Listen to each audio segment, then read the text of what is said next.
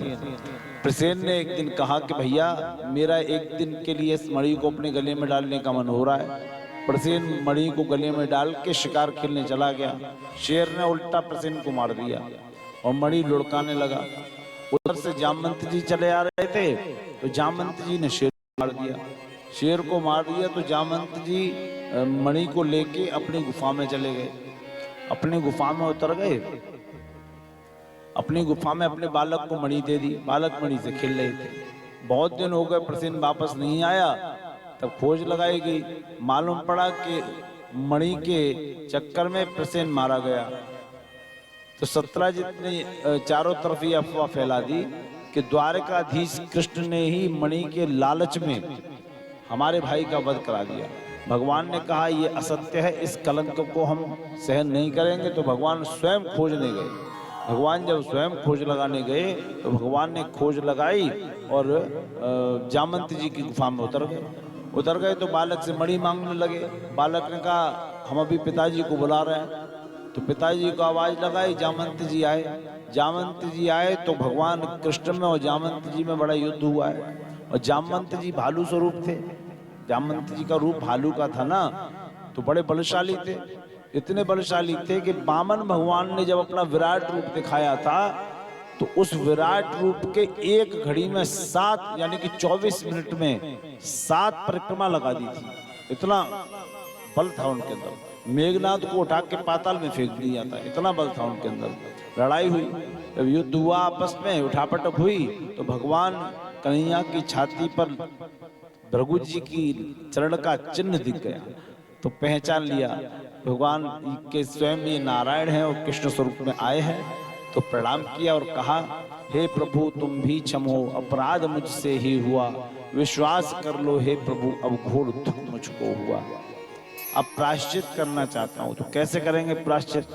कि मेरी बेटी है जामवंती, इससे विवाह कर लो। भगवान ने कहा कोई बात नहीं, दे दो। जामवंती को साथ ले गए। अब दहेज में क्या देंगे? बोले दहेज में यही मणि ले जाओ। यही मणि ले गए। राजा सत्राजित को मणि दी। राजा सत्राजित भी शर्मा गया कि भगवान पे हमने बेकार का कलंक लगा दिया। भगवान पे बेकार का कलंक लगाया है तो कैसे अब दूर करें, अपनी पश्चाताप को कैसे करें? तो राजा सत्राजित ने सत्राजित सुसुतनया कृष्णाया कृत किल्बिषः स्यमंतके न मणिना स्वयं उद्यम्य दत्तवान। सत्राजित बोले मेरी पुत्री सत्यभामा को स्वीकार कर लो तो मेरा प्रायश्चित हो जाएगा। भगवान ने कहा आने तो कोई बात नहीं। सत्यभामा से भी विवाह कर लिया। अब वही मणि दहेज में उन्होंने फिर दे दी। वही दहेज वो पुराना वाला चल रहा है, पत्नियां नहीं मिल रही है। तो क्या हुआ कि 3 विवाह हो गए। लक्ष्मणा के साथ, नंगलजिता के साथ, मित्रा के साथ, कालिंदी के साथ भगवान के ये 100 भगवान के 8 विवाह हो गए। अब 16,100 विवाह और होने हैं, उन्हें भी करा ही देते हैं। भौमासुर नाम का राजा था। यथा तो भगवता भौमो येन चताश्रिय निरुद्धा एतदा चच्च विक्रमं शारंग धन्वना। भूमि का पुत्र है भौमासुर। उसकी एक प्रतिज्ञा है कि जब तक अपने कारागार में 20,000 कन्या एकत्रित नहीं कर लूंगा तब तक विवाह नहीं करूंगा। 20,000 कन्या एकत्रित हो जाएंगी, उसी दिन 20,000 कन्याओं से एक साथ विवाह करूंगा। ऐसी हट थी उसकी। तो 16,100 कन्याएं एकत्रित कर ली। एक दिन नारद जी वहां कन्याओं के पास कारागार में आ गए। नारद जी को कन्याओं ने एक पत्र लिखा और कहा ये पत्र द्वारकाधीश तक पहुंचा दो। द्वारकाधीश के पास पत्र पहुंचा। निवेदन किया प्रभु हमें इस दुष्ट के चंगुल से छुड़ाओ, हम दुखियारी हैं, हम सब भी प्रार्थना करेंगे। एक अर्ज मेरी सुन लो। सभी बोलेंगे दिल से, अपनी प्रार्थना लगाएंगे। एक अर्ज मेरी सुन लो, दिलदार ऐ कन्हैया, एक अर्ज मेरी सुन लो, दिलदार ऐ कन्हैया। कर दो अधम की नैया, कर दो अधम की नैया, उस पार ऐ कन्हैया। कर दो अधम की नैया, उस पार ऐ कन्हैया। अधम माने नीच होता है, पापी होता है। प्रभु, मैं दुनिया में अपने आप को सबसे बड़ा पापी मानता हूं। हम नीच प्रवृत्ति के लोग हैं। आप हमारा उद्धार करें। सभी लोग दिल से बोल रहे हैं पंक्तियों को, सभी लोग। कर दो अधम की नैया, उस पार ऐ कन्हैया। कर दो अधम की नैया, उस पार ऐ कन्हैया।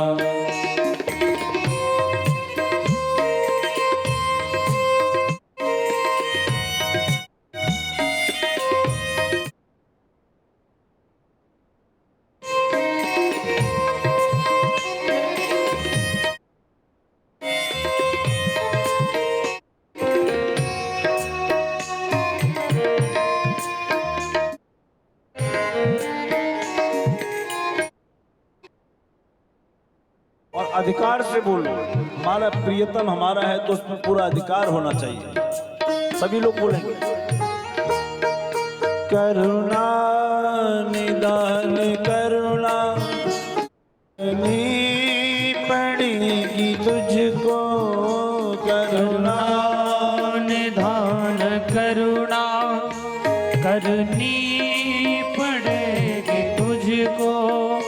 करुणा निदान करुणा करनी पड़ेगी तुझको, करुणा निधान करुणा करनी पड़ेगी तुमको। करनी पड़ेगी तुमको। अगर नहीं करोगे तो क्या होगा? वरना ये नाम तेरा, वरना ये नाम तेरा बेकार है कन्हैया। वरना ये नाम तेरा बेकार है कन्हैया। एक अर्ज मेरी सुन लो, दिलदार है कन्हैया। एक अर्ज मेरी सुन लो, दिलदार है कन्हैया।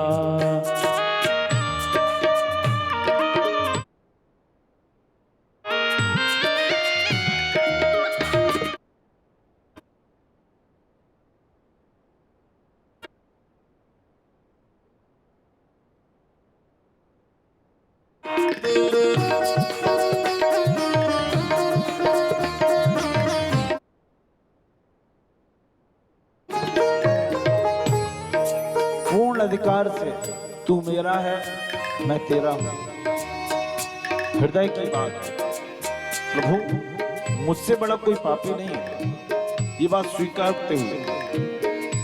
छोटा बन के हम कुछ ले सकते हैं, बड़ा बन के कुछ नहीं ले सकते। तुम हो अधम जनों का उद्धार करने वाले, तुम हो। सभी बोलो। उद्धार करने वाले, तुम हो जनों का उद्धार करने वाले, तुम हो अधम जनों का उद्धार करने वाले। आप पापियों का, नीचों का उद्धार करने वाले हैं। और मैं कौन हूं? सभी लोग इस लाइन को बोलना। मैं हूँ अधम जनों का, मैं हूँ अधम जनों का सरदार ऐ कन्हैया। एक अर्ज मेरी सुन लो दिलदार ऐ कन्हैया, कर दो अधम की नैया, कर दो अधम की नैया पार ऐ कन्हैया। अर्ज मेरी सुन लो दिलदार ऐ कन्हैया।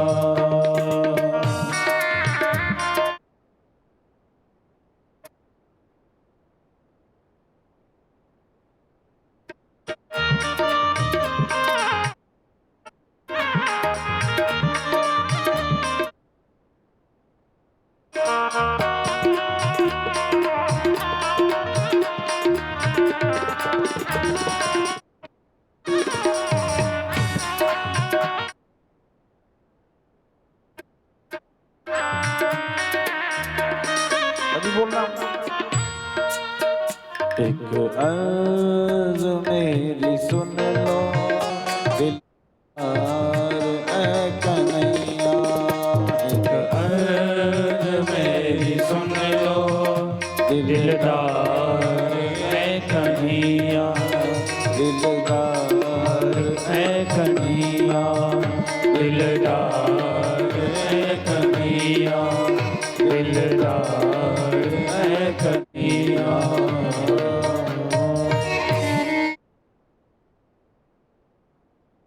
अधिकार किसे कहते हैं? कल बात चल रही थी जगह, तो लोग कहते हैं कि बहुत से लोग पूजा पाठ इसीलिए नहीं कर पाते कि टाइम से नहा नहीं पाते, धो नहीं पाते। सबसे उत्तम मार्ग है भक्ति मार्ग, जहां कोई नियम नहीं, प्रेम का मार्ग, समर्पण का मार्ग, जहां कोई नियम नहीं। केवट तो 4 महीने केवट की जाति के लोग 4 महीने तो नहाते ही नहीं थे। गीदड़ा जटायु मांस खाने वाला था, लेकिन राम ही केवल प्रेम प्यारा, जान ले ही जो जान निहारा। राम है केवल केवल केवल प्रेम प्यारा, जान ले जो जानन हारा। ये वही जान सकता है जो जानने वाला हो, और नहीं जान पा रहे तो अधिकार से राम जी से कहो, राम जी अगर हम आपके स्वभाव को नहीं जान पा रहे, आपके प्रभाव को नहीं जान पा रहे, या आपको नहीं जान पा रहे, तो इसमें गलती हमारी नहीं, गलती आपकी है। क्यों? कि सोई जानहि जाहे देहु जनाई, और जानत तुम्हें होए जाई। अगर हम आपको जान जाएंगे, आप अगर अपने आप को हमको जनवा दोगे और हम आपको जान जाएंगे, तो हम तुम्हारे हो जाएंगे। तुम हमारे, हम तुम्हारे, हम राम जी के, राम जी हमारे हैं।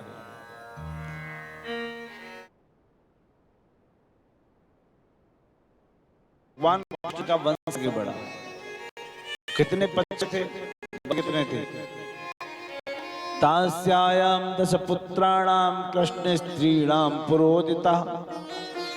प्रत्येक रानी के 10-10 लड़के, फिर उनके भी 10-10 लड़के। तो कितने नाती पोते हुए मालूम है? 3,88,00,000 बेटे और पोते की संख्या थी 3,88,00,000 भगवान कृष्ण के पुत्र, और 3,88,00,000। अरे अभी रुको, अभी तो और सुनो। अच्छा, इनको पढ़ाने के लिए शिक्षक भी लगे, टीचर भी कितने आते थे मालूम है? अब स्कूल में तो कोई दाखला देगा नहीं, पूरा का पूरा स्कूल खाली हो जाएगा। द्वारका में इनने कोचिंग सेंटर खुलवाया, तो कितने लोग आते थे? सुनो, बहुत बहुत ध्यान की बात है। कितने लोग आते थे पढ़ाने के लिए? 1,61,08,15 शिक्षक शिक्षा देने आते थे। 1 करोड़, बोलो कितने? 1,61,08,15 शिक्षक शिक्षा देने आते थे। अच्छा, कुल यदुवंशियों की संख्या कितनी थी उस समय? कुल यादवों की संख्या, टोटल यादव कितने थे? बोले 56 करोड़ जला था यादवों का। 56 करोड़ यादव धराधाम पे थे। अब अनन्य अन्य कथाएं आई। इसके बाद आती है बाणासुर बलि का बेटा है, भगवान शिव का परम लाडला भक्त है। तपस्या की और तपस्या के बाद वरदान मांगा तो क्या मांगा? हे प्रभु, हमारे 20,000 भुजाएं हो जाएं। कितनी? 20,000 भुजाएं। तो 20,000 भुजाओं से क्या करेगा? बोले लड़ाई करेंगे। भगवान ने कहा ठीक है 20,000 हो जाएंगी। भगवान ने 20,000 भुजाएं दे दी और 20,000 भुजाएं दी तो वो बोला भगवान ये सब असली है? भगवान बोले नहीं तो क्या नकली है? बोले माल आपने दिया तो गारंटी भी आपको भरनी पड़ेगी। कैसे? बोले मैं लड़ाई करूंगा, मेरी भुजाओं में खुजली हो रही है। तो किससे लड़ोगे? बोले प्रभु आपसे ज्यादा ताकतवर कोई नहीं, आप ही नीचे उतरे आओ सिंहासन से। शंकर जी से ही बोलने लगा। शंकर जी बोले बड़ा दुष्ट है, हमसे ही वरदान लिया और हमसे लड़ाई करेगा, बड़ा दुष्ट आदमी है। और तुलसीदास जी ने मानस में लिखा है, जय हे ते नीच बड़ाई पावा, सो प्रथम हत ताहे नसावा। नीच आदमी की पहचान है कि वो आपका ही हाथ पकड़ के मंजिल तक पहुंचेगा। ये नीच आदमी की पहचान है, आपका ही हाथ पकड़ के मंजिल तक पहुंचेगा और काम निकलते ही आपको ही सबसे पहले लात मारेगा। भगवान शिव बोले जा हम तो तेरी खुजली नहीं मिटा पाएंगे। भगवान ने एक झंडा और दे दिया, ले जा भैया। इस झंडे का क्या करेंगे? बोले ये झंडा अपने दरवाजे पे टांग देना, जिस दिन ये झुक जाए उस दिन समझ लेना कि तेरी खुजली मिटाने वाला पैदा हो गया। तो एक दिन भ्रमण कर रहा था, झंडा झुक गया। अब क्रोध के मारे अंदर जाए बाहर आए। बहुत दिन हो गए सोचते सोचते ऐसा कौन सा हो गया जो हमारी खुजली मिटाएगा। मैं निकला। अब बाणासुर की पुत्री है ऊषा। बाण से तनयाम शामुपेय में यदूतमः, तत्र युद्धम भूतघोरम हरिशंकर यरमोरहत। ऊषा ने एक दिन स्वप्न देखा और स्वप्न में एक कमल नयन पुरुष को देखा, सुंदर पुरुष को देखा। ऊषा की एक सखी है चित्रलेखा। क्या कौन सी सखी है? चित्रलेखा। चित्रलेखा को ये वरदान है, ये मायावी शक्तियां हैं कि वो किसी का भी नाम लेके चित्र को बना सकती है, किसी का भी फोटो बना सकती है, ऐसी मायावी शक्तियां। उसने अपनी सखी चित्रलेखा से कहा कि मैंने अपने स्वप्न में एक कमल नयन पुरुष को देखा।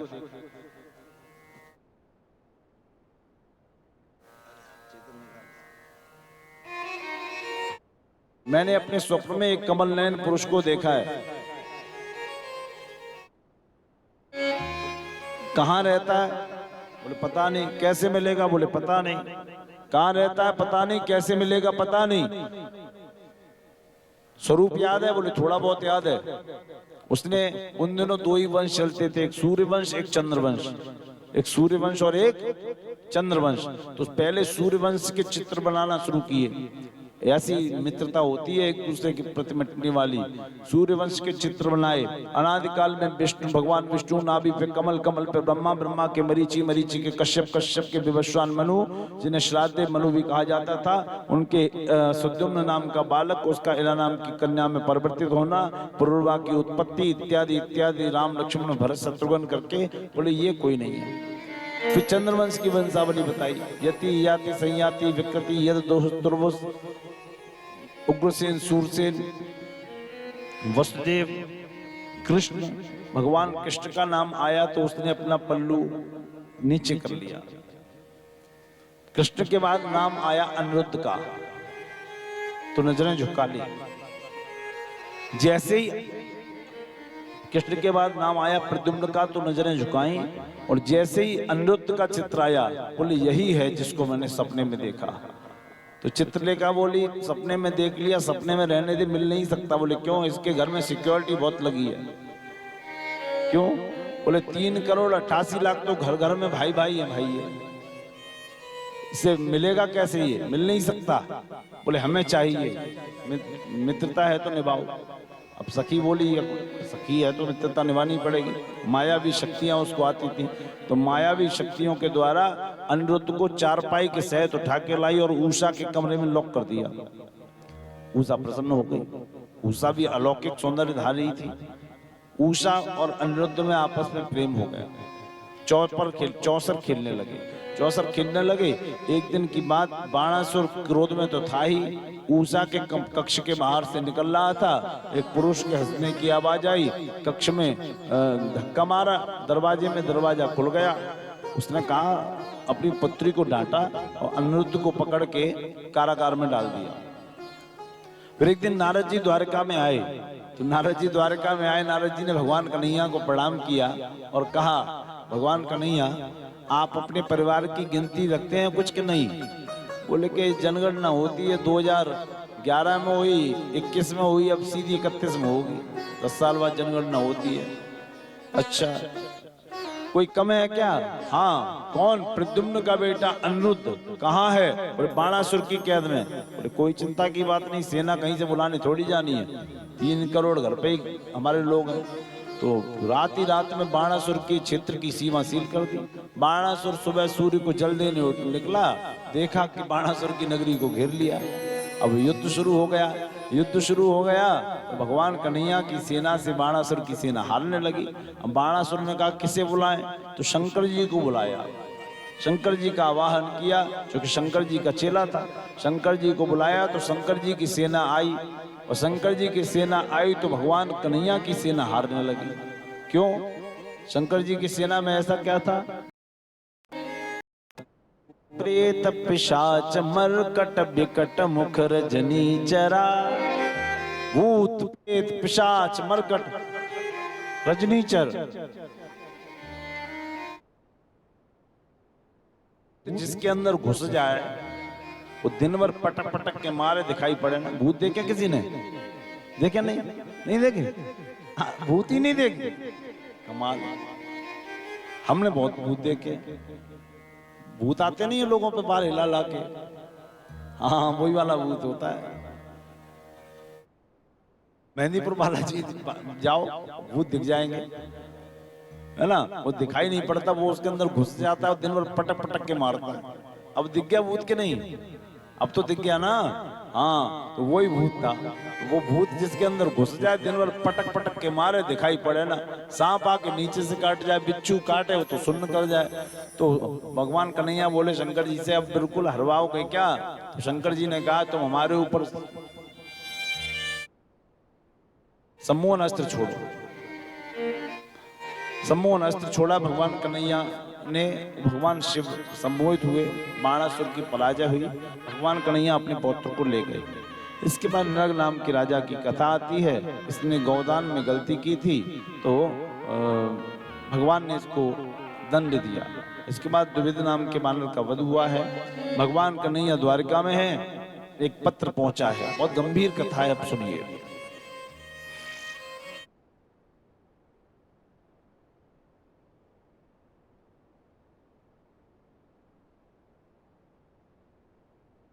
बहुत ध्यान से सुनना। हमसे भी बातें कर लो, हम तो जाने ही वाले हैं, आपस में लगे रहते हैं। बहुत दिन बाद मिलते हैं ना, कर लो बहुत दिन बाद मिले हैं आपस में, है? सुन लो थोड़ी बहुत गजब की कथा आ रही है। द्वारका में एक पत्र पहुंचा है, बहुत ध्यान से सुनो। द्वारका में एक पत्र पहुंचा है भगवान कन्हैया के पास कि पांडव राजसु यज्ञ कर रहे हैं। भगवान कन्हैया ने कहा, एक तीर से 2 निशाने करेंगे। भगवान कन्हैया इंद्रप्रस्थ पहुंचे। इंद्रप्रस्थ जानते हैं कौन सी जगह से कहते हैं? कौन सी जगह से कहते हैं बताओ? पता ही नहीं? हम हिंदू हैं, हमको इंद्रप्रस्थ पता नहीं है। नाक कटा के रख दी विदुर नगर वाले। दिल्ली को इंद्रप्रस्थ कहते हैं, और मेरठ के उधर का क्षेत्र हस्तिनापुर। दिल्ली को इंद्रप्रस्थ कहा जाता है, आज भी पांडवों का महल है वहां पे। तो दिल्ली को इंद्रप्रस्थ कहा जाता है। भगवान कन्हैया इंद्रप्रस्थ पहुंचे हैं। इंद्रप्रस्थ पहुंचे हैं तो युधिष्ठिर से कहा, युधिष्ठिर अश्वमेध यज्ञ तो कर रहे, राजसूय यज्ञ तो कर रहे हो, लेकिन क्या दिग्विजय हो गई? यानी कि चारों दिशाओं के राजाओं को तुमने अपने वश में कर लिया? बोले हाँ। भगवान कन्हैया बोले चारों दिशाओं के राजाओं को वश में नहीं कर पाया, अभी पूरब का राजा रह गया है। पूरब का राजा कौन? राजा जरासंध। बोले हाँ वो रह गया, वो कैसे मरेगा? भगवान कन्हैया बोले हम जाएंगे। भगवान कन्हैया ने अर्जुन को साथ लिया, सामने से भीम आ रहे थे तो भीम को भी प्रणाम कर लिया। भीम चक्कर में पड़ गए कि अर्जुन के सिवाय ये किसी को बात भी नहीं करते थे, आज हमसे ने राम राम कर ली, रोक के वो भी। तो याद रखो कि जो आदमी कभी मुंह से ना बोलता हो और वो आपकी गाड़ी रुकवा के आपके चरण स्पर्श करे तो समझ लो कि मामला गंभीर है। भीम बेचारे भोले वाले, तो भीम से बोले भगवान कन्हैया, भाई भीम भैया चलो। कहाँ? हमें मगध देश में चलना है, वहां बहुत अच्छा भंडार है, भोजन मिलेगा बहुत बढ़िया। अब भीम तो भोजन के प्रिय है ही, तो भीम चले गए साथ। जब पहुंचे हैं तो तीनों ने अपना रूप बदला है। और काय का रूप बनाया? सबसे अच्छा रूप ब्राह्मण का, ब्राह्मण का रूप बनाया। ब्राह्मण बनना बहुत आसान होता है आदमी के लिए। ब्राह्मण का रूप बनाया, और ब्राह्मण का रूप बनाया तो पहुंच गए जरासंध के यहाँ। जरासंध सोना बांट रहा था, ब्राह्मणों को सोना बांट रहा था। तो ये तीनों भी लाइन में खड़े हो गए। इन्होंने अपनी झोली पीछे कर ली, बहुत ध्यान से सुनना। इन्होंने अपनी झोली पीछे कर ली। जरासंध बोला क्या आप दान नहीं लेंगे? बोले लेंगे, लेकिन मुंह मांगा लेंगे। बोले बोलो क्या चाहिए आपको? तो भगवान ने त्रिवाचा भरवाई, जो मांगेंगे वो दोगे? बोले हाँ हम देंगे। जो मांगेंगे वो दोगे? हाँ देंगे। तो त्रिवाचा भरवाई, और त्रिवाचा भरवाई तो जरासंध मान गया।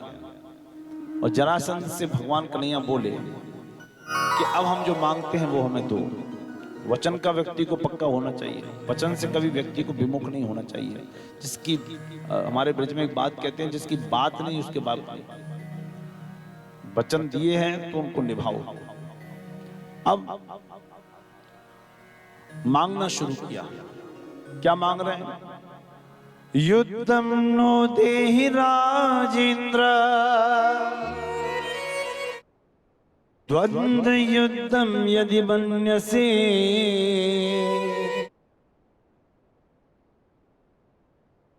हे राजन, हमें युद्ध चाहिए, हमें लड़ाई लड़नी है। राजा का दिमाग ठनका कि ब्राह्मण सीधी जात, भला क्या लड़ना जाने? क्षत्रियों के काम में वो ब्राह्मण कर रहा है, ये नहीं हो सकता। वो भी लड़ाई मांग रहा है कह के। ब्राह्मण लड़ना नहीं जानता, लड़ता नहीं है, लेकिन लड़वाना जानता है। हाँ, divide and rule. Yuddham no देहि राजेंद्र द्वंद्व युद्धम यदि मन्यसे। हमें युद्ध चाहिए, वो भी ऐसा वैसा नहीं, द्वंद्व युद्ध चाहिए। द्वंद्व युद्ध कौन सा होता है? पहलवानी वाला, कुश्ती वाला, उठापटक वाला। द्वंद्व युद्ध चाहिए। तो राजा जरासंध बोले कि युद्ध हमने आपको दिया, लेकिन आप ब्राह्मण नहीं है, असली परिचय अपना बता दो। तो भगवान कन्हैया ने कहा असौ ब्रकोदरा भीम, ये ब्रकोदर भीम है। तस्य भ्राता पार्थ अर्जुन, और ये बगल में खड़ा है वो उसका भाई अर्जुन है। तो बोले इनकी तो हमको पता चल गई ये कौन है, क्या आप वही हैं जो मैं समझ रहा हूं? भगवान कन्हैया बोले नहीं नहीं, हम दूसरे आदमी हैं। परिचय दिया अपना। क्या परिचय दिया भगवान कन्हैया ने? भगवान कन्हैया बोले कि हम इनके मामा के बेटे, द्वारिका के राजा, द्वारिकाधीश श्री कृष्णचंद्र हैं। तो जरासंध बोला ये कहो ना सीधी बात कि चोर हो, रण छोड़ हो, छलिया हो, नचबइये हो। तो सुन लो, युद्ध तो मैं करूंगा, कि तुमसे और अर्जुन से युद्ध नहीं करूंगा। क्यों? बोले अर्जुन और आप योद्धा नहीं है तो कौन है? योद्धा भीम है, आप दोनों योद्धा नहीं है। तो हम कौन है बताना, इतनी बेइज्जती कर रहे हो हमारी। तो बताना शुरू किया, तुम दोनों तो नचबैये हो, तुम तीर चलाना क्या जानो, तुम तीर चलाना क्या जानो, तुम तीर चलाना क्या जानो।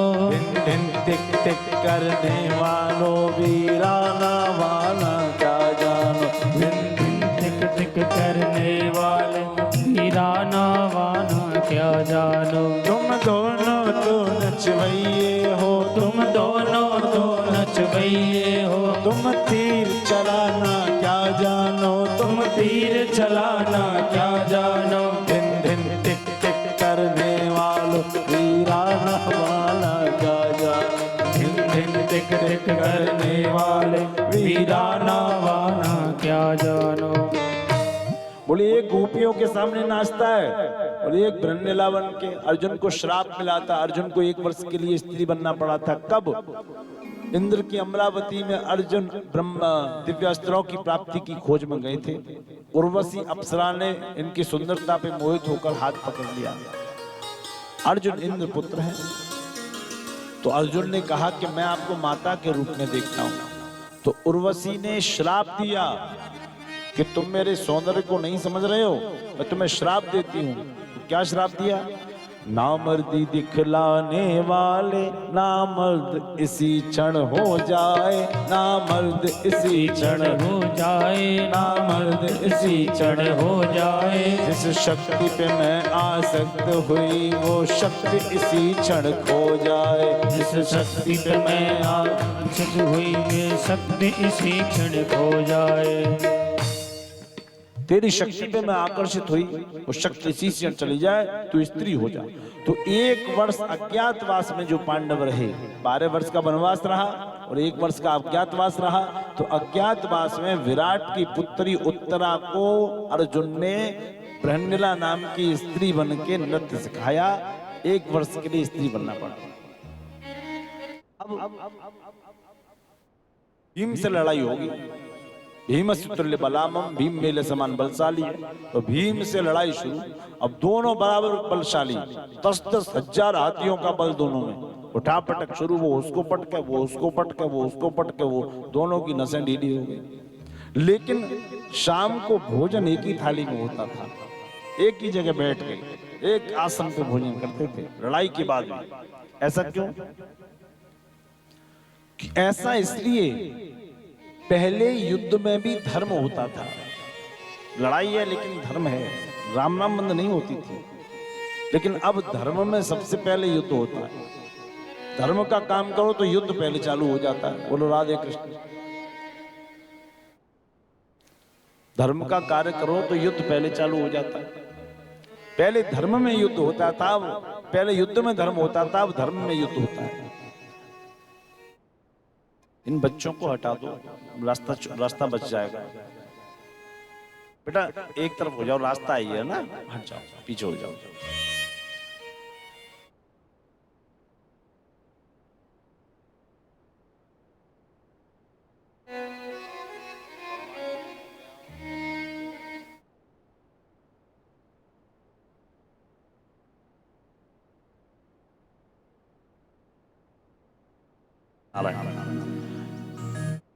युद्ध हो रहा है।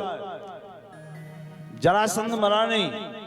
एक दिन भगवान कन्हैया और अर्जुन एक ही चारपाई पे बैठे मुस्कुरा रहे थे, बातें कर रहे थे। भीम क्रोध में आए और कहा, कन्हैया हम जा रहे अपने घर। बोले क्यों? अभी वो मरा थोड़ी है। बोले नहीं मरा तो हमारा क्या ठेका है? नहीं मरा। तुम और अर्जुन यहाँ हलवा पूरी खा रहे हो मजे से, और हम वो मार मार के हमें ठीक किए दे रहा है, रोज उठा के पटकता है हमको। हम जा रहे घर पे। भैया कल मर जाएगा। अरे हम तो उसी दिन समझ गए थे, पर हमारी तो बुद्धि खराब हो गई थी। तुमने भोजन का लालच दिया था, हम उसी दिन समझ गए कि अर्जुन के सिवाय तुमने कभी हमसे राम राम नहीं की। उस दिन तुमने हमें रोक के प्रणाम किया, हम उसी दिन समझ गए कि हमारी छाती पे बीतेगी। तो बीत रही हमारी छाती। अब क्या करें? बोले भैया कल मर जाएगा वो। कैसे? हमारी ओर देखना। युद्ध शुरू हुआ तो भगवान ने एक तिनका उठाया है। भगवान ने कहा भीम भैया देखो, तो भीम ऐसे करके तिनके को चीर दिया। भीम ने उठा के जरासंध को किसी तरह पटका और पैर पे पैर रख के चीर दिया। भगवान ने कहा ऐसे फेंको, तो वो नहीं देख पाया, आमने सामने टुकड़े फेंक दिए। तो जरा नाम की राक्षसी आई और उन टुकड़ों को जोड़ के फिर जिंदा कर दिया। और जरासंध में पुनः ताकत आई, उसने उठा के भीम को फिर पटक दिया। अब रात में भीम फिर पहुंचे कन्हैया के पास। कन्हैया अब हम नहीं रुकेंगे, तुम लड़ो। कन्हैया अर्जुन लड़े और हम जा रहे, हम नहीं लड़ पाएंगे, इसको हम नहीं मार पाएंगे। अरे बोला कल पक्का मर जाएगा। बोले कैसे मर जाएगा? जो आदमी मर मर के जिंदा हो रहा है, जिसको हमने 2 टुकड़ों में बांट दिया, फाड़ दिया, वो फिर जिंदा हो के हमें उसने पटक दिया, वो कैसे मर जाएगा? बोले कल पक्की बात है, हमारी तरफ पूरी तरह देखना, वो मर जाएगा। तो भीम ने उठाया, पटका। भगवान ने कहा भैया चीर दो। चीर दिया और ऐसे फेंक दो, उल्टा करके लोम विलोम करके फेंक दिया। तो जरा नाम की राक्षसी फिर उसको जोड़ नहीं पाई। अच्छा, जरा नाम की राक्षसी का यहाँ क्या था? बोले कि जरा नाम की राक्षसी का यह मतलब था कि जरासंध के पिता का नाम था वृद्धरथ। इनकी 2 पत्नियां थी। तो एक महात्मा ने इनको फल दिया कि तुम्हारे संतान नहीं है तो अपनी पत्नी को खिला देना। तो इन्होंने कहा कि अगर पत्नी को एक को खिलाएंगे तो एक बुराई मान जाएगी, तो क्या करें? बोले फल को आधा आधा काट दिया और दोनों को खिला दिया, तो दोनों के आधे आधे बालक हुए। बोले ये बालक किसी काम के नहीं, जंगल में फेंक दो। जंगल में फेंके तो जरा नाम की राक्षसी को दया आ गई, उसने संधि कर दी। संधि माने क्या होता है? क्या होता है? जोड़ना। क्या होता है? हाँ, सीख जाओ। जोड़ना। संधि माने जोड़ना होता है, तो जोड़ दिया माया से।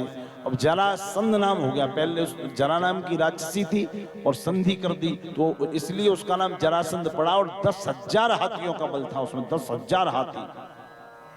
अब फिर जरा नाम की राक्षसी उसको जोड़ नहीं पाई। इसके बाद भगवान कन्हैया आए और पांडवों के महलों में विराजे हैं। पांडवों ने कहा, सबको वहां काम बांटे गए। तो किस किस ने क्या क्या काम लिया? लोग जो काम नहीं करना चाहते वो काम भगवान कन्हैया ने स्वीकार किया है। यज्ञ हो रहा है, जैसे भागवत हुई है। विदुर नगर वाले सुनो, इस गली में पहले ही भागवत हुई है।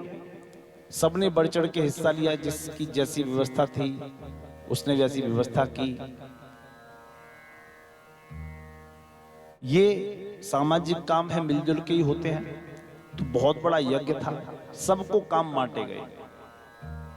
विदुर जी को काम दिया गया कि आप द्वार सजवाएंगे, फूल मालाएं लगवाएंगे।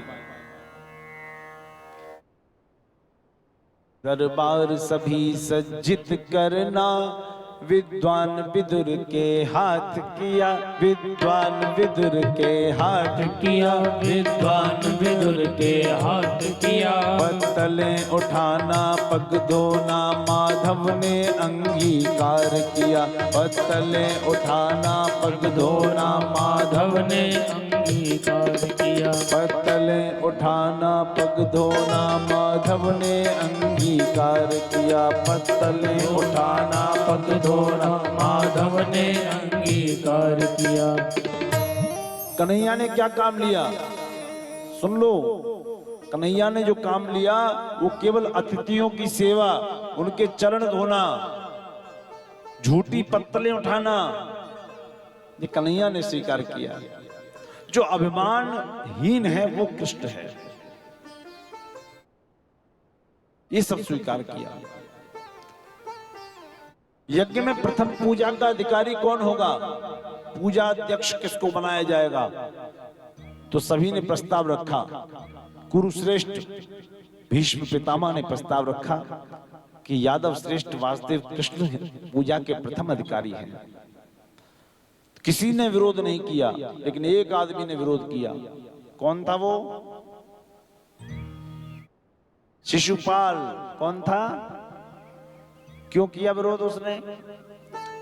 कलकत्ता नहीं सुनी थी? अब बेचारे की रखी रखाई पगड़ी उतर गई, उसकी पत्नी तैयार थी रुक्मिणी, भगवान उसको लेके चले गए तो बेचारा वो तो गुस्सा करेगा ही ना।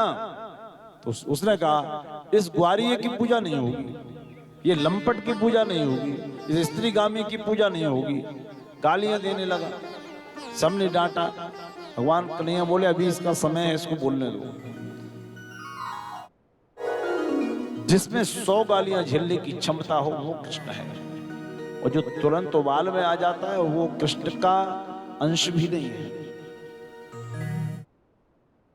कृष्ण बनने के लिए खुद को बहुत भारी करना होता है, मन को भारी करना होता है। मुस्कुराहट, चाहे कालिया नाग का फन हो, चाहे कंस का मृत शरीर हो, चाहे गोपियों के साथ नृत्य हो, लेकिन बांसुरी लगातार बजती रही।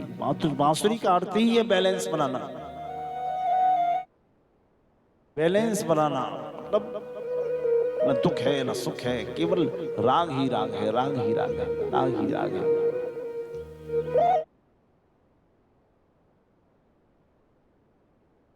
101 गाली हुई, भगवान ने सुदर्शन छोड़ा और शिशुपाल की गर्दन को काट दिया। उधर से दंतवक्त्र आ रहा था, शिशुपाल का मित्र, उसको भी मार दिया। अच्छा दिव्य महल बना था, मैं नाम के दानव ने उसको बनाया था। तो मायावी महल था, जहां दीवार होती थी वहां लगता नहीं था कि दीवार है, वहां ऐसा लगता था कि कांच लगा है। और जहां कांच होता था वहां दीवार लगती थी, जहां जल होता था वहां पृथ्वी लगती थी, जहां पृथ्वी होती थी वहां जल लगता था। ऐसा दिव्य महल था। सब देखने जा रहे हैं, दुर्योधन भी देखने गया। तो जहां जल था उसको लगा ही नहीं, यहां जल है, वहां पृथ्वी लग रही थी, तो गिर पड़ा। इतने में द्रौपदी ऊपर झरोके में थी। सभी माताएं बहनें बड़े ध्यान से सुने, ये किसी एक द्रौपदी की कहानी नहीं है। कहा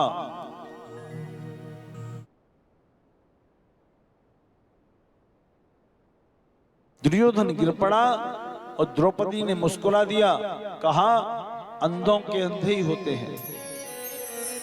इतने में वो हंस पड़ी द्रुपद सुता सी बाल, बोली अंधे बाप का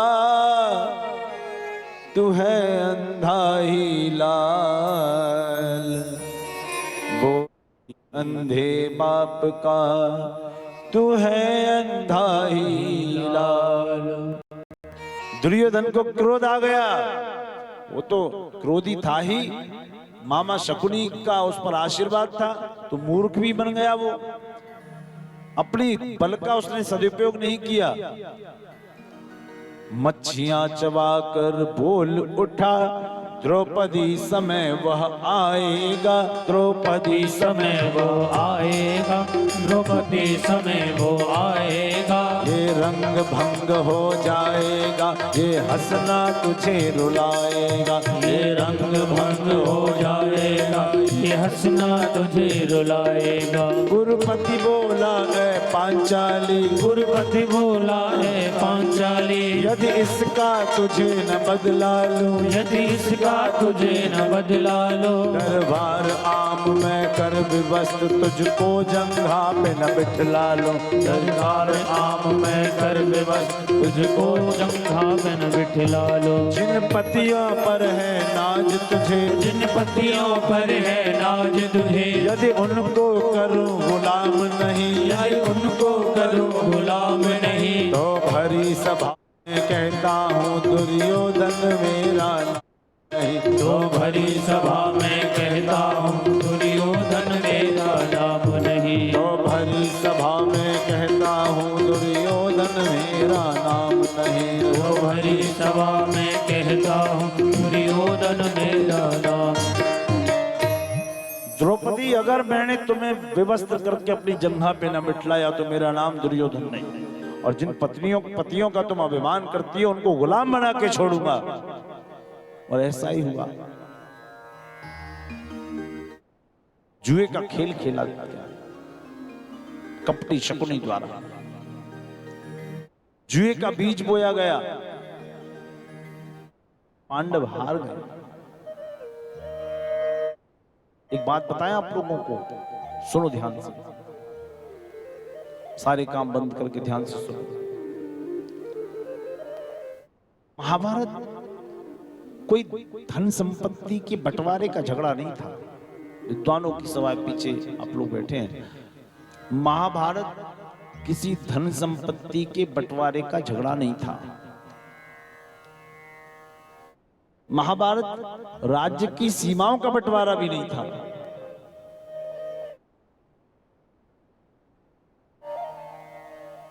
फिर झगड़ा क्या बात का था?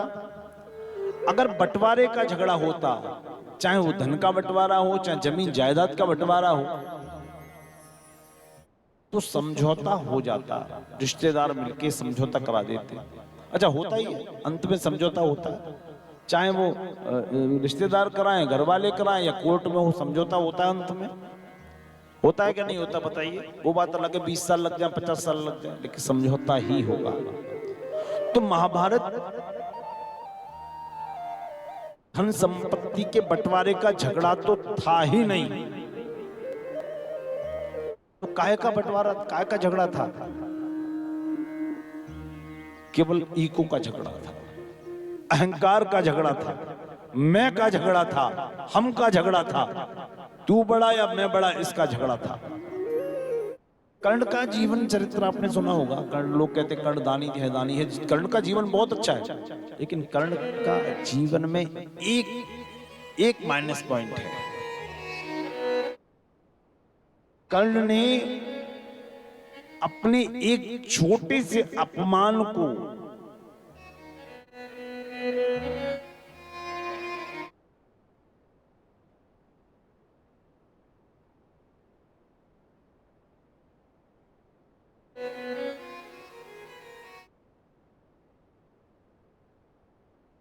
महाभारत ईगो का झगड़ा था, अहंकार, तू बड़ा या मैं बड़ा, इसका झगड़ा था। आप लोगों से एक निवेदन करके जाता हूं, हम तो चले जाएंगे, फिर कभी मिलना हुआ ना हुआ हो, वैसे तो मिलते रहेंगे, क्योंकि आना जाना या बचपन से, ये 2000 सन 2000 से मैं यहाँ पे आ रहा हूँ। तो मैं उस समय से यहाँ आ रहा हूँ जब यहाँ धूल उड़ा करती थी, कुछ था ही नहीं, और जीवन पर्यंत ऐसे संबंध हैं यहाँ पे कि कभी छूट नहीं सकते। जीवन पर्यंत यहाँ पे आना रहेगा।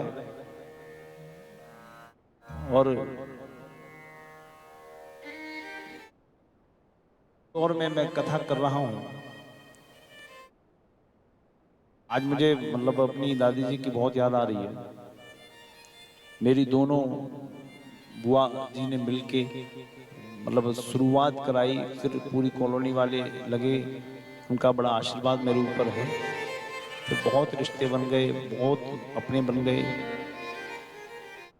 तो इस भूमि से तो जाने का मतलब ही नहीं है, लेकिन फिर भी कथा हुई ना हुई ये एक अलग बात है, चूंकि कथा एक बड़ा विषय होता है। मेरे इन बुजुर्गों का आशीर्वाद मेरे ऊपर बना रहे, ऐसी ईश्वर से कामना करता हूँ, और आप सबका साथ मुझे हमेशा चाहिए। लेकिन एक बात कहना चाहता हूँ, उस बात पे ध्यान दे दो बस।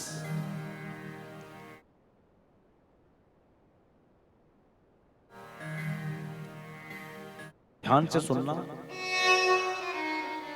घर की लड़ाई को कभी दरवाजे पे मत लाना। भाई भाई की लड़ाई को कभी दरवाजे पे मत लाना प्यारे। घर की लड़ाई को, घर के झगड़ों को कभी बाहर मत आने देना, दूसरे से मत कहना। क्योंकि आप किसी को खास समझ के अपना बताओगे, जो आपका खास है वो किसी और का भी खास होगा।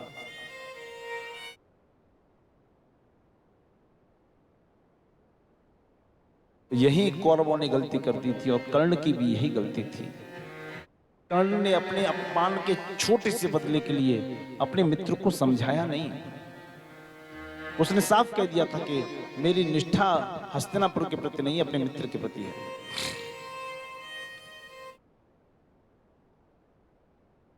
ये किसी एक द्रौपदी की कहानी नहीं है। जुआ खेला गया, द्रौपदी को दांव पे लगाया गया, पांचों पति दांव पे लग गए, दास बन गए। दास बन गए। द्रौपदी को हारा तो शर्म नहीं आई, छत्री बोलते थे अपने आप को। कौरव दुर्योधन बोला दुशासन जाओ लेके आओ दासी द्रौपदी को। ये भूल गया था कि वो जिसको तू दासी कह रहा है वो तेरी बड़ी भाभी है। लाओ दासी द्रौपदी को। दुशासन हंसता हुआ गया, बोला दासी द्रौपदी चलो, तुम्हें सभा में जाना है। द्रौपदी बोली मैंने ऋतु स्नान नहीं किया, अभी मैं 3 दिन की अशुद्धि में हूं, मैं सभा में नहीं जा सकती। और तुम देवर हो, मजाक कर रहे हो तो, लेकिन मजाक मर्यादा में रह के करो। दुशासन बोला मैं मजाक नहीं कर रहा हूं। अंदर घुसा, द्रौपदी के केश पकड़े, झटका मारा। द्रौपदी का किसी एक द्रौपदी की कहानी नहीं है, आप सभी सुनिए इस बात को। द्रौपदी का मस्तिष्क दीवार में लगा और मस्तिष्क से खून की धार बहने लगी। द्रौपदी समझ गई कुछ ऐसा हो गया जो नहीं होना था। बाल पकड़ के घसीटने लगा। क्या करती हो? घसीटते घसीटते लाया तो हाथ पैर छिल गए, बीच सभा में लाके डाल दिया। ये भाभी का अपमान हुआ। आजकल भाभी शब्द को जब लोग इस्तेमाल करते हैं तो भाभी शब्द को लेके लोगों के मनोभाव बदल जाते हैं, मन में गंदगियां आ जाती हैं। लेकिन त्रेता में ऐसा नहीं था। त्रेता में भाभी का अर्थ मां था, आज भी भाभी का अर्थ मां है।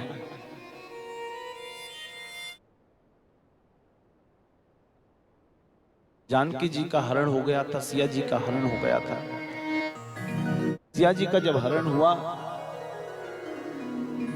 तो रास्ते में उन्होंने कुंडल इत्यादि छोड़ दिए थे, तो सुग्रीव को वो कुंडल मिल गए। सुग्रीव ने कहा लक्ष्मण जी से, लक्ष्मण इन्हें पहचानते हो? तो लक्ष्मण ने क्या उत्तर दिया जानते हैं, जानना चाहेंगे? लक्ष्मण ने कहा मैंने तो चरण निहारे हैं, देखे माता के कान नहीं, मैं तो सेवक बिच्छुओं का हूं, कुंडल की कोई पहचान नहीं।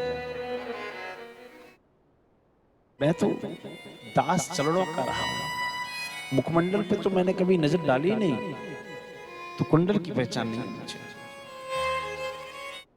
ये किसी एक द्रौपदी की कहानी नहीं है। रावण ने सिया चुराई थी।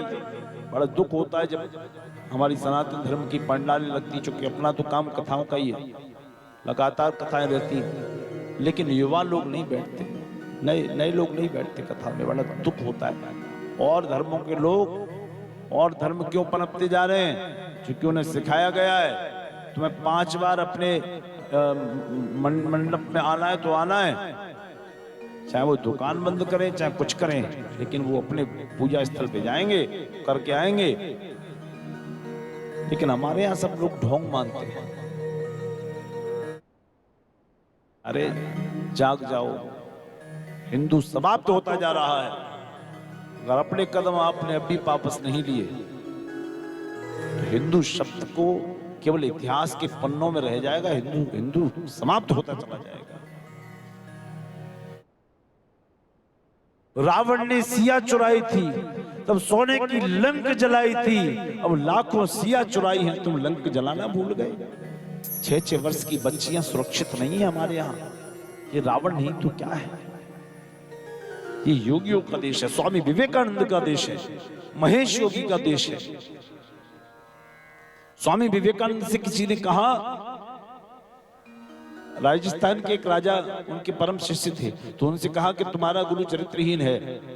आप लोग पढ़ने लिखने वाले तो सभी कुछ विद्यार्थी बैठे हैं, विवेकानंद जी को कुछ पढ़ा होगा शायद, पढ़ा। भगनी निवेदिता अलौकिक सौंदर्य, उनको भगनी बहन निवेदिता बोलने लगी थी।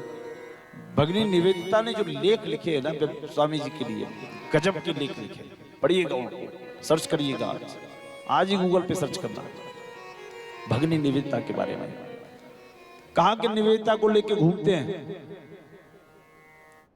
तुम्हारा गुरु उस स्त्री के साथ घूमता है, उसका चरित्र खराब है। बोले नहीं, मेरा गुरु खरा सोना है। परीक्षा ले लो। कुछ भड़काने वाले लोग होते हैं ना खाम खा के, तो उन्होंने कहा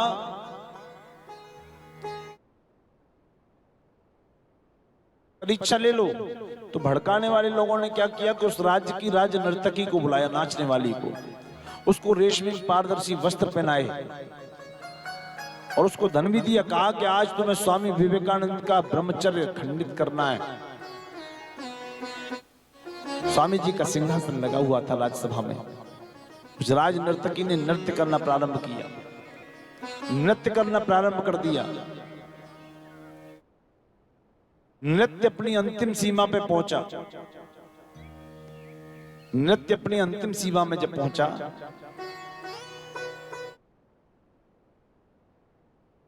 तो नाचने वाली के घुंघरू टूट गए।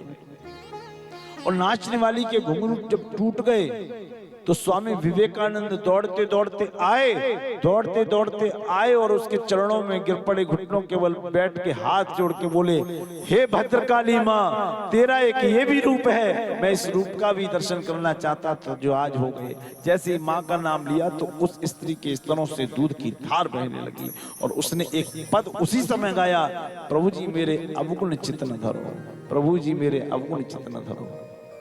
ये महेश योगी का देश है, स्वामी विवेकानंद का देश है। यहाँ सतियों की पूजा होती है, रतियों की नहीं।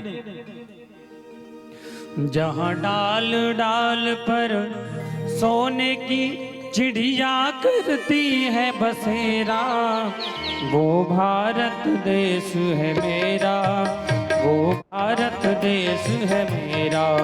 जहाँ डाल डाल पर सोने की चिड़िया करती है बसेरा, वो भारत देश है मेरा, वो भारत देश है मेरा।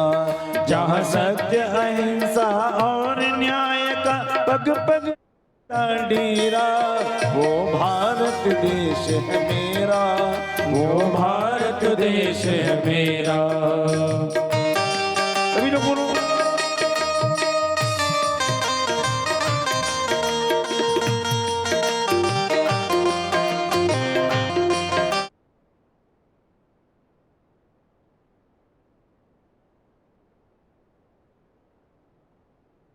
यह धरती है जहाँ ऋषि मुनि जपते हरि नाम की माला, हरि ओम हरि ओम हरि ओम हरि ओम। यह धरती है जहाँ ऋषि मुनि जपते हरि नाम की माला, जहाँ हर बालक एक मोहन है और राधा हर एक बाला, हर राम पहले आकर डाले अपना डेरा, वो भारत देश है मेरा, वो भारत देश है, वो भारत देश है मेरा, वो भारत देश है मेरा। एक बार बोलो, भारत माता की जय, भारत माता की जय हो।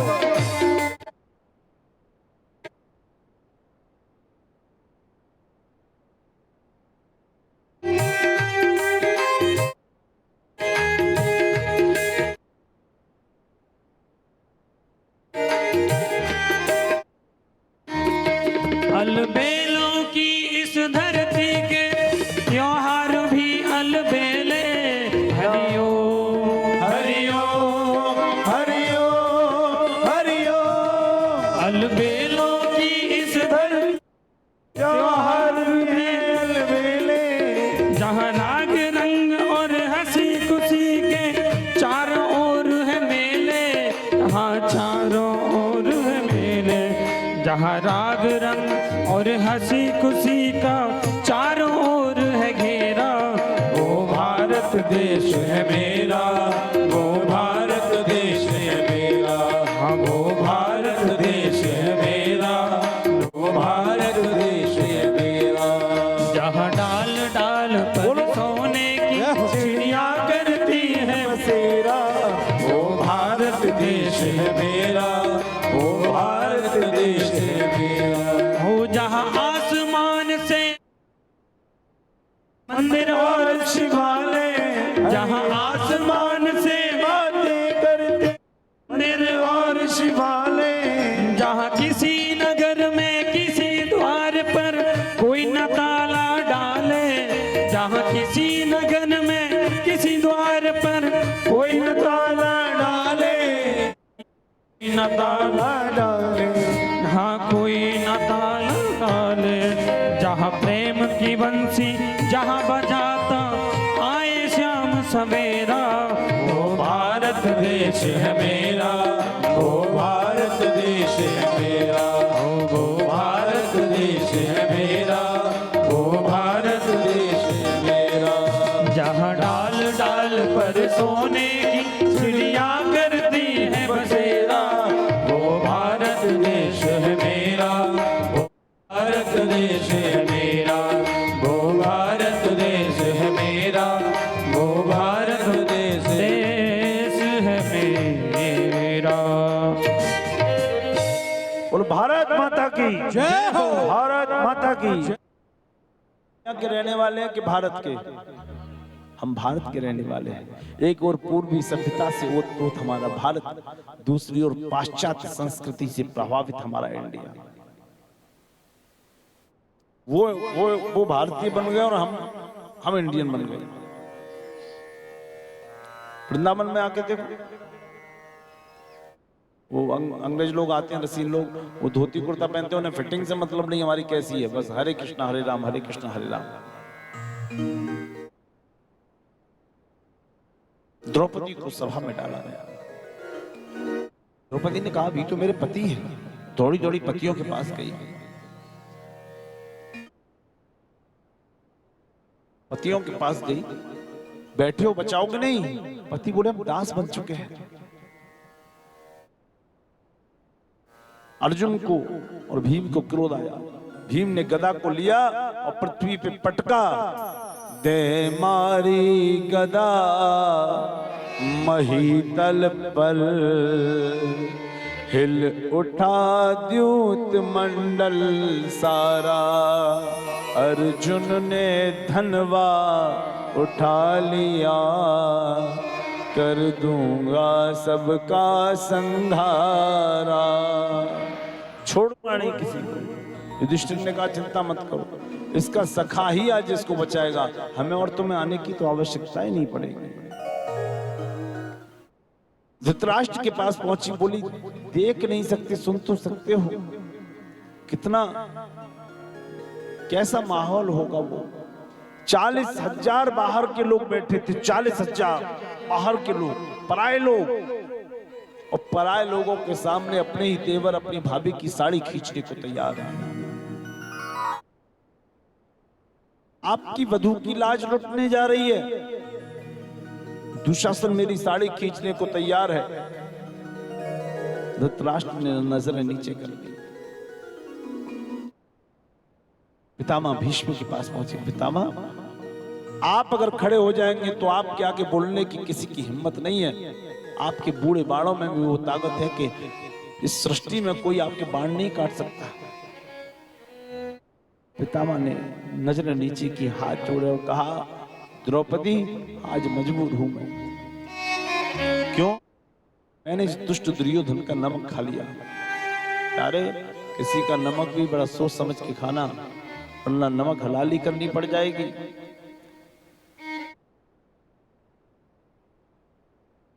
द्रौपदी लाडली आज मजबूर हूँ, द्रौपदी लाडली आज मजबूर हूँ, द्रौपदी लाडली आज मजबूर हूँ। मैंने खाया नमक इसलिए क्रूर हूँ, खाया नमक इसलिए क्रूर हूँ, शूर हूँ वीर हूँ पर मैं मजबूर हूँ, शूर हूँ वीर हूँ पर मैं मजबूर हूँ। मैंने खाया नमक इसलिए क्रूर हूँ, मैंने खाया नमक इसलिए क्रूर हूँ, द्रौपदी लाडली आज मजबूर हूँ, द्रौपदी लाडली आज मजबूर हूँ। कृपाचार्य कर्ण, द्रोणाचार्य सबकी नजरें नीचे झुक गई। द्रौपदी की साड़ी दुशासन ने खींची, द्रौपदी ने कंधे पे रोकी। क्या करे, मरता क्या ना करता। फिर झट से साड़ी ली और दांतों से दबा ली। सब लोगों से उम्मीदें थी, वो उम्मीदें टूट गईं। और प्यारे, उम्मीद किसी से करना भी मत, सिवाय इस मुरली वाले के। उम्मीदें टूट गई। हाथ ऊपर उठाए, हे गिरधारी, हे बनवारी, लाज रखो हे कृष्ण मुरारी, लाज रखो हे कृष्ण मुरारी। हे गिरधारी, हे गिरधारी, बनवारी, लाज रखो हे कृष्ण मुरारी, लाज रखो हे कृष्ण मुरारी।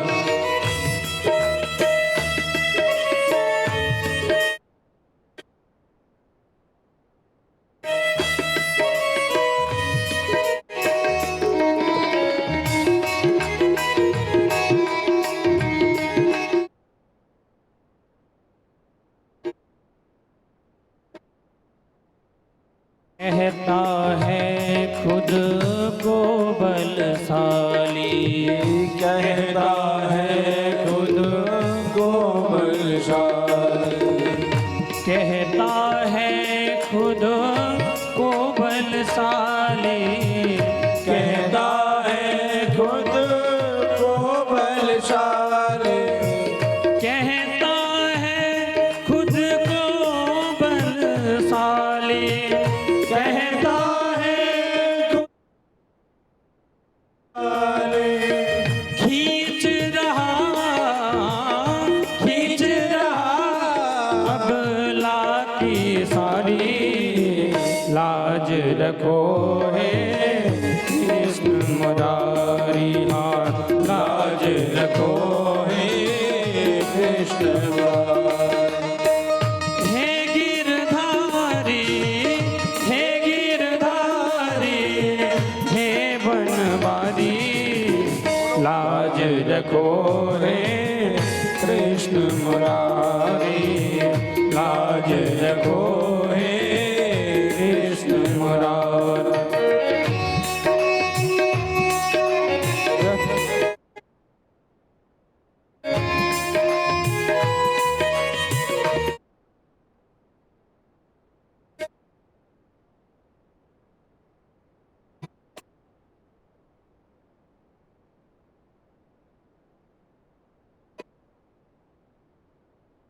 मैं समझी थी एक है अंधा, मैं समझी थी एक है अंधा, मैं समझी थी एक है अंधा, मैं समझी थी एक है अंधा, मैं समझी थी एक है अंधा, मैं समझी थी एक है अंधा।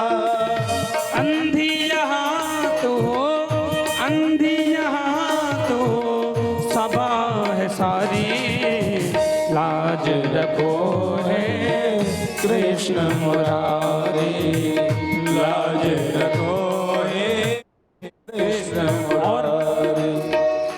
अब मैं आस करूं कहो किसकी, अब मैं आस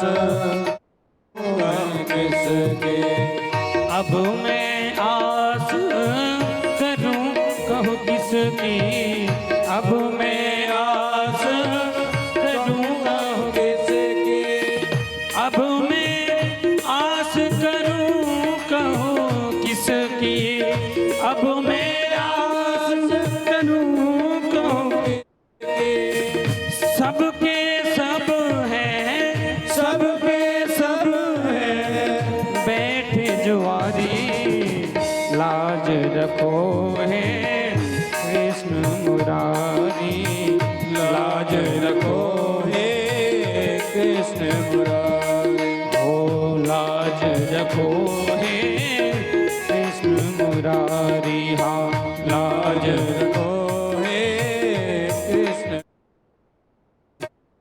सर नीचे कर के बैठे हैं, सर नीचे कर के बैठे हैं, सर नीचे कर के बैठे हैं, सर नीचे करके बैठे हैं, सर नीचे कर बैठे हैं, सर नीचे करके बैठे हैं, वही गदा वही गदा वही गांडीवधारी, लाज रखो है कृष्ण मुरारी, लाज रखो है कृष्ण मुरारी। हे गिरधारी, हे गिरधारी, हे बनवारी, लाज रखो हे कृष्ण मुरारी, लाज रखो हे कृष्ण मुरारी, हाँ लाज रखो हे कृष्ण मुरारी, हाँ लाज रखो हे कृष्ण मुरारी। ये एक द्रौपदी की कहानी नहीं है, किसी की भी कहानी बन सकती है। द्रौपदी ने हाथ ऊपर किए, दांतों पे साड़ी थी और आवाज लगाई, किसको? हाँ कृष्ण चंद्र जल्दी आओ, आशाएं सारी गई, जब हाय शब्द मुख से निकला, दांतों से साड़ी छूट गई, दांतों से साड़ी छूट गई और नारायण को समर्पित हो गई। भगवान की उंगली में एक पट्टी बनी थी, भगवान कन्हैया ने वो पट्टी खोलते गए तो द्रौपदी का चीर बढ़ता चला गया, दुशासन खींचता जा रहा है, लेकिन साड़ी का कोई अंत नहीं है। समझ में नहीं आ रहा, नारी विच साड़ी है कि साड़ी विच नारी है, नारी में वो साड़ी है कि साड़ी में वो नारी है, साड़ी ही की नारी है कि नारी ही की साड़ी है, कुछ समझ में नहीं आ रहा। साड़ी का मार लगता चला गया।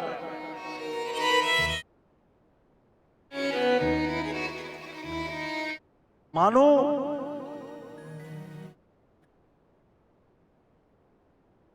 कि भगवान कृष्ण द्वारिका से साड़ियों के जहाज लेके आए।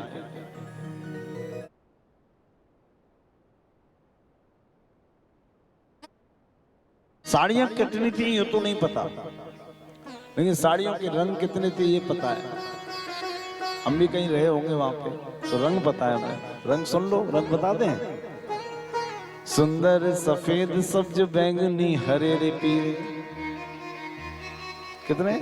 सुंदर सफेद सब्ज बैंगनी हरे रे पीरे, बसनन के ढेर नहीं काऊ लख पाए हैं। बसन माने वस्त्र, लख माने देखना, किसी ने नहीं देख पाए। गुलाबी गुल खैरिया बादामी सुआ पंखी, धानी आसमानी आसमान लो छाए हैं।